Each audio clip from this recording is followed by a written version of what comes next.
एक दफ़ा का ज़िक्र है, एक लोमड़ी 2 दिन से भूखी प्यासी फिर रही थी। न कुछ खाने को मिला, न कोई शिकार नज़र आया। वो थक हार कर शहर के किनारे पहुंच गई। अचानक उसकी नज़र एक ऊंचे दरख्त पर पड़ी। अरे, दरख्त पर तो एक कौवा बैठा है और इसकी चोंच में एक मज़ेदार गोल सी रोटी। लोमड़ी के मुंह में तो पानी भर आया। काश ये रोटी मुझे मिल जाए, इसने दिल ही दिल में सोचा। फिर इसके जहन में एक तरकीब आई। वो दरख्त के नीचे जाकर कौवे की खूब तारीफ करने लगी। अरे भाई कौवा, तुम कितने खूबसूरत हो। तुम्हारे पर तो जैसे चमकते हैं, क्या ही कहने हैं उसके। चाहे तुम रावी में नहाओ या जेहलम में, तुम्हारा रंग हमेशा शानदार ही रहता है। कौवा हैरान हुआ और खुश भी हुआ।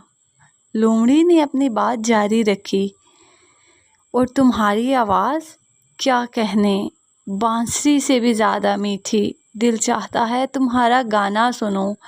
प्लीज़ ज़रा कुछ गा दो ना।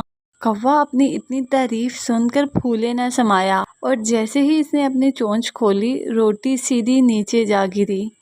लोमड़ी ने फ़ौरन झपट कर रोटी उठा ली और मज़े से खाने लगी।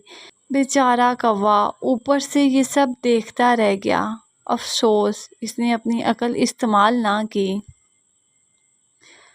बच्चों, याद रखो, हर तारीफ सच्ची नहीं होती। कभी कभी खुशामद के पीछे कोई चाल भी छुपी होती है।